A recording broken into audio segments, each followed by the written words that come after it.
Okay. Now, another thing that we should kind of note or notice is when we have our areas, they have to add up to 1 if you were to add up all the areas, is what does that mean in terms of our graphs?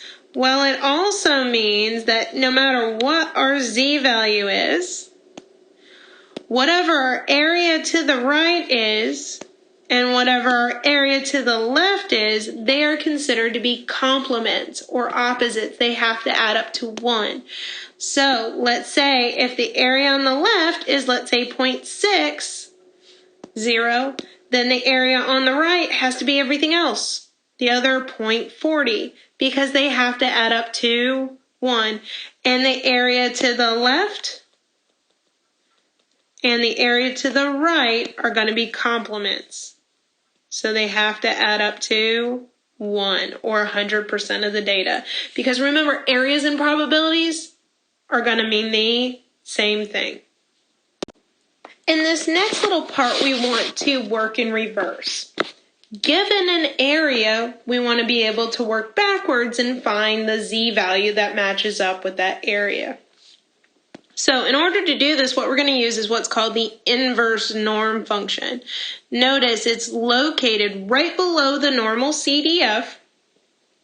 So you're going to get to it the same way. You'll hit your second key first, and then the vars or distribution key, and you'll arrow down 1 extra step to number 3 to inverse norm. Now there is one big catch with the inverse norm function in your calculator. It only can handle one type of area, an area to the left. So it can only take an area to the left. Problem, we're going to be given areas to the left and to the right. So that's why we were talking about just a little while ago, what if we do have an area to the right? You do know the area to the left because they are complements. They have to add up to 1.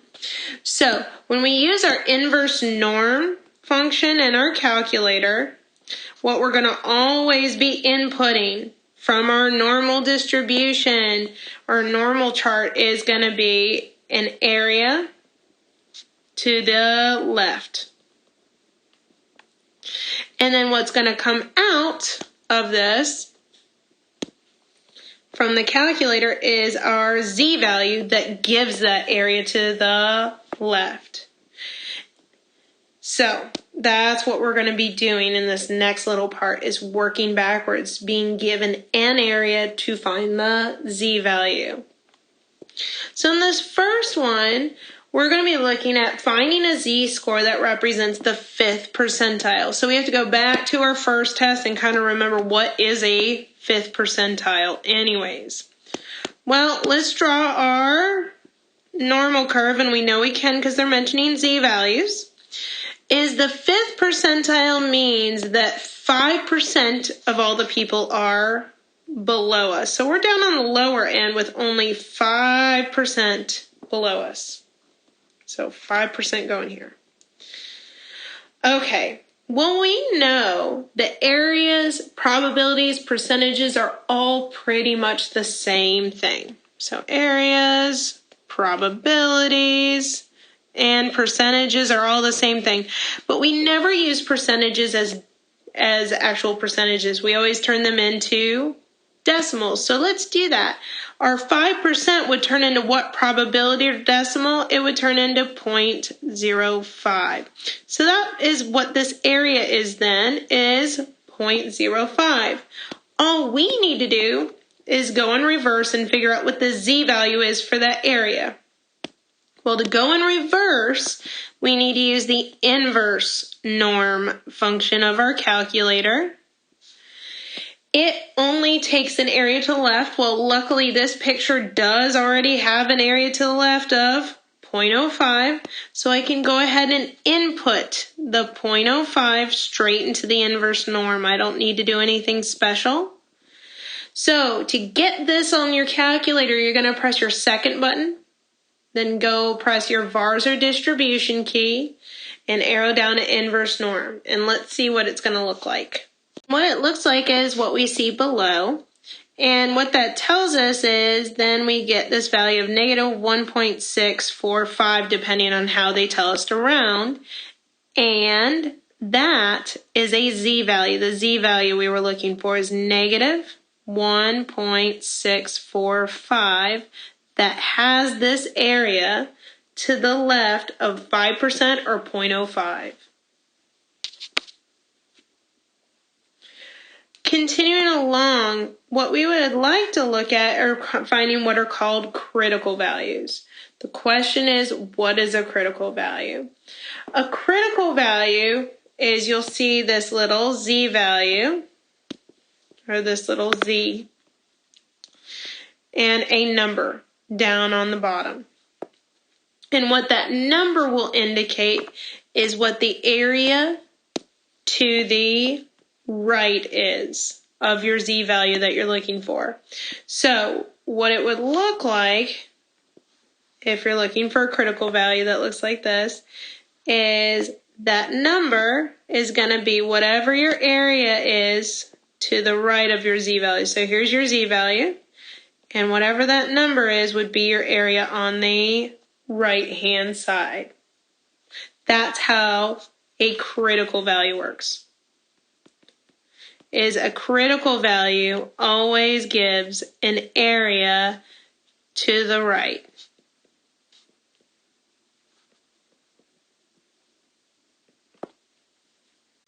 So in this first example, we want to find the critical values for a z value with an area to the right of, well, it says a critical value z sub 0.01, which means we want to draw our picture, and that 0.01, that's going to be our area to the right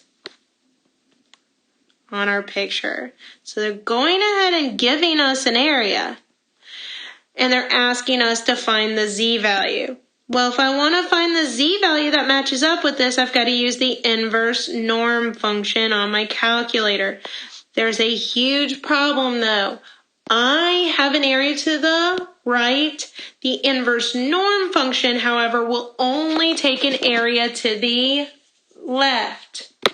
So I need the same area but to the left in order to do this. Well, if the area to the right is 0.01, remember the areas have to add up to 1. So I can take 1 minus what I do have, because they're complements, they have to add up to 1. So I'll do 1 minus what I do have, the 0.01, which will tell me that everything else has to add up to 0.99, so that the two together add up to 1. So I'm actually going to take inverse norm of the area to the left, which is 0.99, to find that z value. And let's see what we get. And that gets us a z value of 2.33. And that is what's considered a critical value, is the z value of 2.33. That is our first value that they wanted us to find.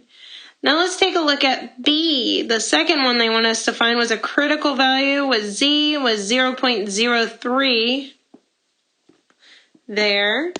So what this one means is, instead, we've got an area to the right of 0.03 this time. Again, a critical value means you're given the area to the right. So when I draw my graph, my area to the right's a tiny bit bigger. It's 0.03.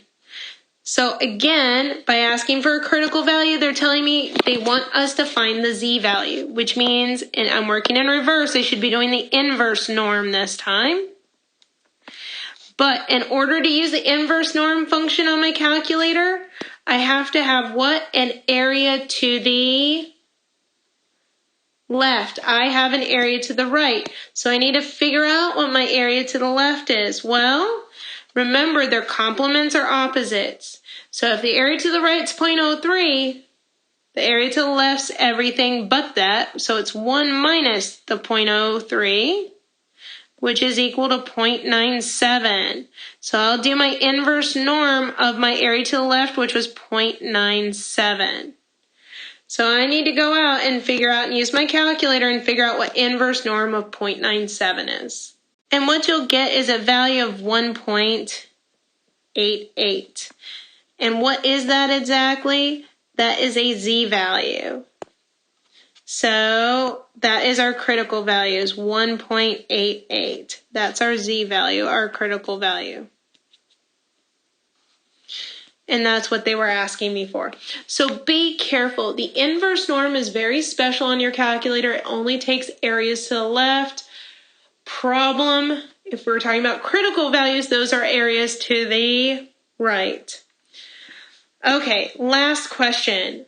The last question, we're going back to areas. When we're going back to areas, we're talking more about normal CDF again. So we're drawing our normal curve again. They're back to giving me my Z values. Well, my Z values here are -2 and +2. And they want us to find the area or percentage that are actually between those two values. So I need to find the area or percentage between those two values. So I'm back to what I was doing at the beginning of this section, which is finding a normal CDF, where I'm starting at the first value, which is -2, comma, I'm ending at my second value, +2, and let's see what that gets me if I do this on my calculator. It'll give me a probability or an area. And what we get using our calculator is 0.9545. So they said about what percentage? Well, this is about what percent? It's about 95% of the data. And that's why we say that things are usual if they're between two standard deviations of the data, because about 95% of all data should be between -2 and 2, which is our standard deviations of what we consider